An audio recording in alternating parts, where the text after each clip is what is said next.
sumpah atau janji pegawai adalah komitmen resmi yang diucapkan oleh seorang pegawai atau calon pegawai untuk menjalankan tugasnya sesuai dengan kode etik, aturan, dan tanggung jawab yang diberikan oleh lembaga atau instansi tempat mereka bekerja. Ini menegaskan kesetiaan dan kewajiban mereka terhadap pekerjaan dan masyarakat yang dilayani. Sumpah atau janji pegawai memiliki beberapa peran penting. 1. Mengikat etika dan integritas, menegaskan komitmen pegawai untuk bertindak dengan integritas dan mematuhi etika dalam menjalankan tugas-tugasnya. 2. Mengingatkan tanggung jawab, mengingatkan pegawai akan tanggung jawab mereka terhadap lembaga atau instansi tempat mereka bekerja, serta terhadap masyarakat yang dilayani. 3. Mengamankan kepentingan publik, menjamin bahwa pegawai akan menjalankan tugas-tugasnya dengan profesionalisme dan keadilan, menjaga kepentingan publik di atas kepentingan pribadi. 4. Membangun kepercayaan, memberikan keyakinan kepada masyarakat bahwa pegawai akan bekerja dengan baik dan bertanggung jawab, sehingga membangun kepercayaan terhadap lembaga atau instansi tempat mereka bekerja. 5. Penegakan hukum dan disiplin, menjadi dasar untuk menegakkan hukum atau disiplin terhadap pegawai yang melanggar sumpah atau janji mereka. Pengangkatan sumpah atau janji pegawai biasanya dilakukan oleh pejabat atau otoritas yang memiliki kewenangan untuk melaksanakannya. Ini bisa dilakukan oleh atasan langsung pegawai tersebut, seperti kepala lembaga atau instansi tempat pegawai bekerja, atau oleh pejabat yang memiliki wewenang hukum untuk melaksanakannya seperti notaris atau pejabat yang ditunjuk oleh pemerintah. Proses pengangkatan sumpah atau janji pegawai biasanya melibatkan pembacaan teks sumpah atau janji secara resmi di hadapan pihak yang berwenang dan disaksikan oleh pihak yang bersangkutan. Setelah itu, pegawai tersebut biasanya diminta untuk menandatangani dokumen yang menegaskan pengucapan sumpah atau janji tersebut sebagai bukti komitmen mereka. Pengambilan sumpah atau janji pegawai biasanya adalah pejabat atau otoritas yang memiliki wewenang untuk melaksanakannya. Ini bisa menjadi atasan langsung dari pegawai yang bersangkutan, seperti kepala lembaga atau instansi tempat pegawai bekerja. Dalam beberapa kasus, pengambil sumpah atau janji juga bisa menjadi pejabat yang ditunjuk oleh pemerintah atau otoritas yang memiliki kekuasaan hukum untuk melaksanakannya, seperti notaris atau petugas sumpah. Tugas pengambil sumpah atau janji adalah untuk membacakan teks sumpah atau janji secara resmi, memastikan bahwa pegawai yang bersangkutan memahami dan bersedia untuk mengikuti sumpah atau janji tersebut, serta memastikan bahwa proses pengambilan sumpah atau janji dilakukan dengan cara yang sah dan mengikat. Tata cara pengambilan sumpah atau janji pegawai dapat bervariasi tergantung pada kebijakan dan prosedur yang telah ditetapkan oleh lembaga atau instansi tempat pegawai bekerja, serta peraturan hukum yang berlaku di wilayah tersebut. Namun, secara umum, beberapa langkah yang biasanya dilakukan dalam tata cara tersebut meliputi: yang pertama yaitu persiapan. Pegawai yang akan mengucapkan sumpah atau janji biasanya diminta untuk mempersiapkan diri secara mental dan fisik, serta memahami isi dari sumpah atau janji yang akan diucapkan. Yang kedua yaitu pembacaan teks. Pengambilan sumpah atau janji membacakan teks sumpah atau janji secara resmi, baik secara lisan maupun tertulis, di hadapan pihak yang bersangkutan. Yang ketiga yaitu pemahaman. Pegawai yang bersangkutan diminta untuk memahami dengan baik isi dari sumpah atau janji yang dibacakan, serta menyatakan kesediaannya untuk mengikuti sumpah atau janji tersebut. Yang keempat yaitu pengucapan.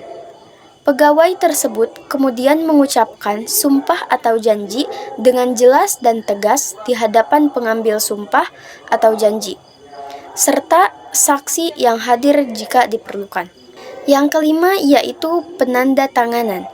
Setelah mengucapkan sumpah atau janji, Pegawai tersebut biasanya diminta untuk menandatangani dokumen yang menegaskan pengucapan sumpah atau janji tersebut sebagai bukti komitmen mereka. Yang keenam yaitu pemberian sertifikat atau dokumen resmi. Setelah proses sumpah atau janji selesai, pegawai tersebut biasanya diberikan sertifikat atau dokumen resmi sebagai bukti bahwa mereka telah mengucapkan sumpah atau janji dengan sah dan mengikat. Yang ketujuh yaitu pelaporan. Informasi tentang pengucapan sumpah atau janji biasanya dilaporkan kepada pihak yang berwenang, seperti departemen atau instansi yang bersangkutan, untuk dicatat dan diproses sesuai dengan prosedur yang berlaku. Untuk membuat dokumen sumpah atau janji pegawai, biasanya perlu mencantumkan informasi seperti nama lengkap pegawai, jabatan atau posisi yang dipegang, tanggal mulai bekerja, serta janji atau sumpah yang ingin diucapkan. Pangkat dan jabatan adalah dua konsep yang berbeda dalam konteks kepegawaian. 1. Pangkat. Pangkat merujuk pada tingkat kepegawaian atau kedudukan seseorang dalam suatu hierarki. Pangkat biasanya mencerminkan tingkat keahlian, tanggung jawab, dan pengalaman seseorang dalam suatu organisasi atau lembaga pemerintah. Contoh pangkat dalam sistem kepegawaian mungkin meliputi PNS Pegawai Negeri Sipil di Indonesia, GAS General Sedule di Amerika Serikat, atau grade di beberapa sistem lainnya. 2. Jabatan. Jabatan mengacu pada peran atau posisi spesifik yang dipegang oleh seorang pegawai dalam sebuah organisasi atau lembaga. Jabatan biasanya menentukan tugas-tugas, tanggung jawab, dan wewenang yang dimiliki oleh individu tersebut. Contoh jabatan dalam konteks kepegawaian dapat mencakup direktur, manajer keuangan, staf administrasi, dan sebagainya.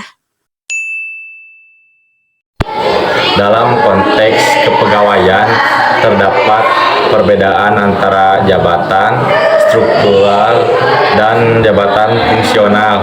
1. Jabatan struktural.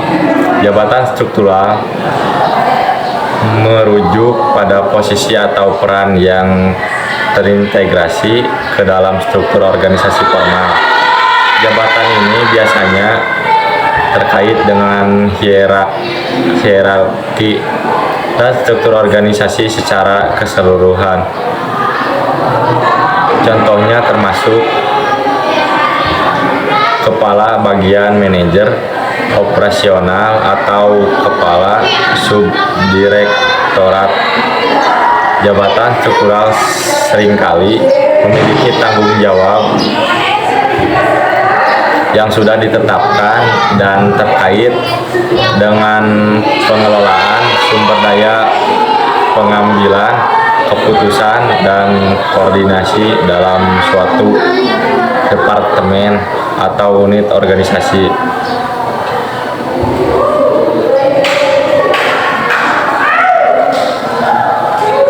Jabatan fungsional. Jabatan fungsional di sisi lain lebih terfokus pada spesifik tugas atau fungsi tertentu yang harus dilakukan dalam organisasi jabatan.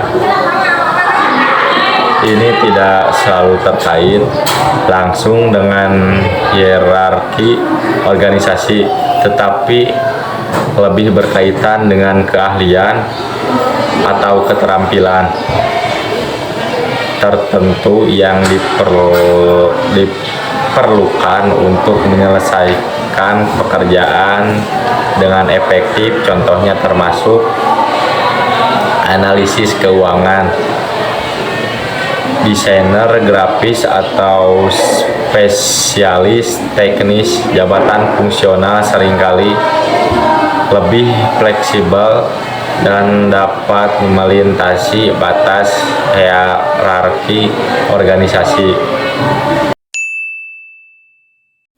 Prosedur kenaikan pangkat dan jabatan bisa bervariasi tergantung pada lembaga atau organisasi tempat Anda bekerja.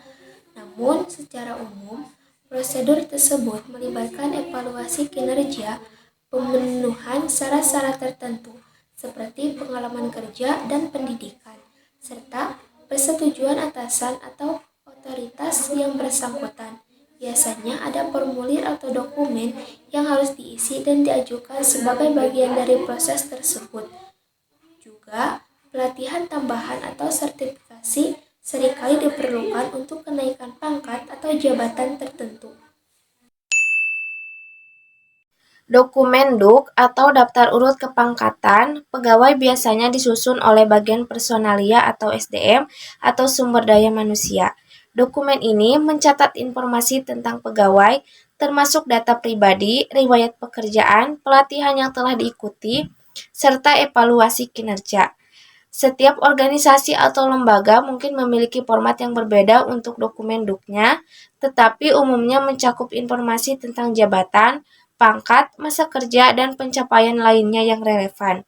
Pastikan untuk memeriksa panduan atau kebijakan internal perusahaan Anda untuk mengetahui format dan persyaratan yang tepat.